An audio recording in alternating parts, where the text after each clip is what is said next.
இன்னைக்கு நாம திருக்குறள் கதைகள் வரிசையில தீயினால் சுட்ட புண் உள்ளாரும் ஆறாதே நாவினால் சுட்டவடு அப்படிங்கிற திருக்குறள் கதை கேட்க போறோம். கேட்கலாமா? வாங்க.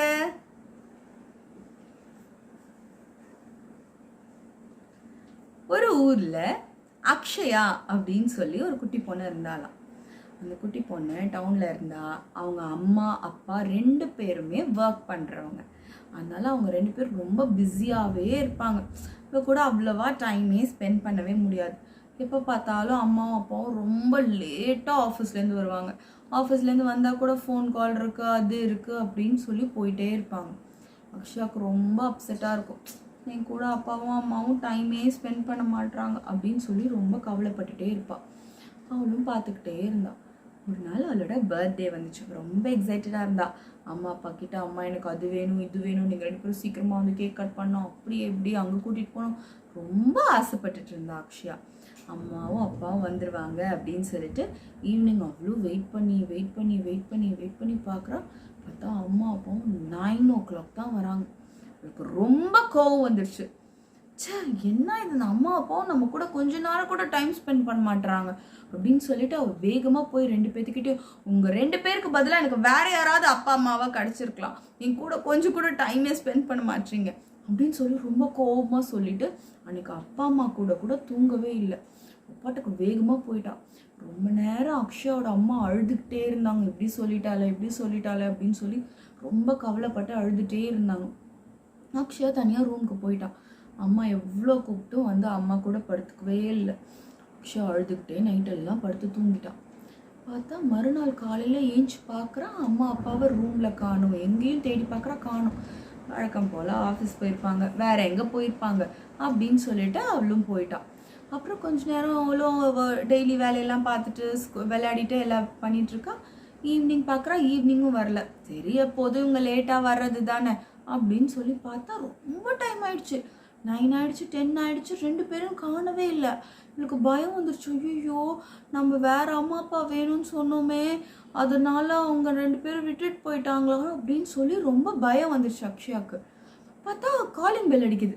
அப்பாடா, அம்மா அப்பா வந்துட்டாங்க அப்படின்னு சொல்லி வேகமாக போய் கதவை திறந்து பார்த்தா தாத்தாவும் பாட்டியும் நிற்கிறாங்க.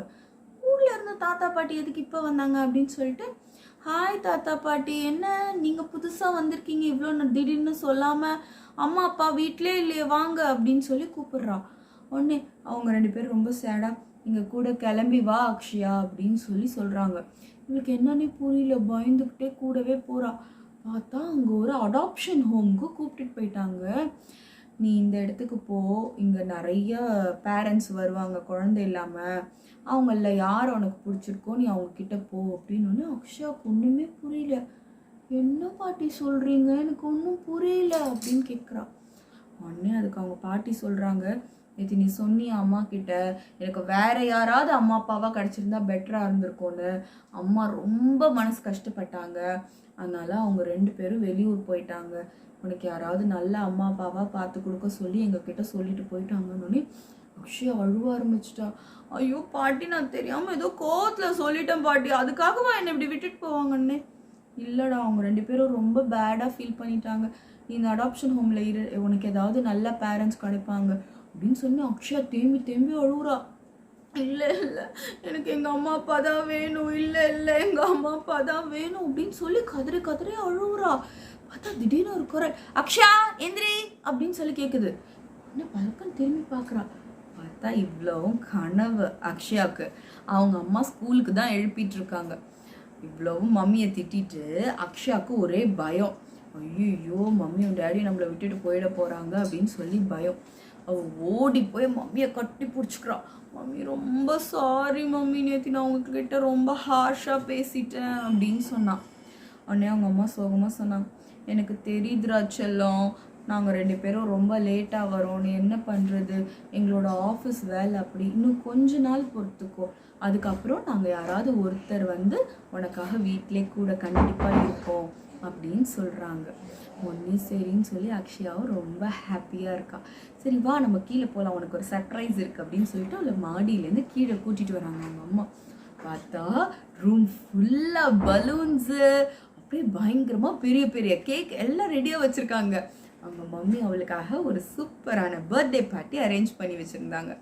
அவ்வளோ எவ்வளோ தான் கஷ்டப்படுத்துகிற மாதிரி அக்ஷயா பேசியிருந்தாலும் அம்மாவுக்கு அது கஷ்டமாக தான் இருக்குது. பட் ஸ்டில் அவளுக்காக அவ்வளோ நல்லா செஞ்சாங்க. ஆனால் அதை சொன்ன அக்ஷயாவுக்கு இன்னுமே மனசு கஷ்டமாக இருக்கு. ஐயோ அம்மாவை ஹர்ட் பண்ணிட்டோமே அப்படின்னு சொல்லி. நாமளும் அப்படி தான் இல்லை, நம்ம ஏதாவது ஹார்ஷாக நம்மளை யாராவது ஏதாவது சொல்லிட்டாங்கன்னா நம்ம மனசுலேயே அந்த வார்த்தை இருக்குல்ல, ஐயோ இப்படி சொல்லிட்டாங்களே, நம்மளை இப்படி சொல்லிட்டாங்களே, நம்ம எவ்வளோ பேடாக ஃபீல் பண்ணுறோம்.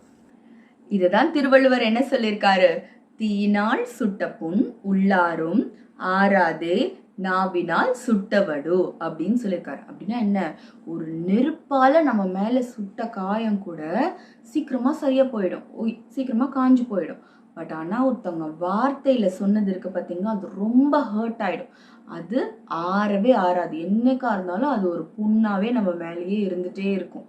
ஸோ அதனால நம்ம பேசும்போது ரொம்ப ஜாக்கிரதையா ரொம்ப இனிமையா எல்லார்கிட்டையும் பேசணும். அக்ஷயா கோவமா இருந்தா ஓகே, பட் அந்த டைம்ல அவன் என்ன பண்ணிருக்கலாம், எதுவுமே சொல்லாம வாய் மூடிட்டு இருந்திருக்கலாம். கொஞ்ச நேரம் கோவம் குறைஞ்சதுக்கு அப்புறமா போய் அவங்க அம்மா கிட்ட, அம்மா நீங்க இது மாதிரி என் பர்த்டே கூட லேட்டா வந்தது சாரி இல்லம்மா அப்படின்னு சொல்லியிருந்திருக்கலாம். பட் அந்த நேரத்துல போய் அந்த வேர்டை சொல்லாமா, அதனால தானே அம்மாவுக்கு ரொம்ப கஷ்டமாயிடுச்சு. ஸோ நீங்களும் எல்லாரும் இனிமையா பேசுவீங்க தானே? ஓகே, பாய்.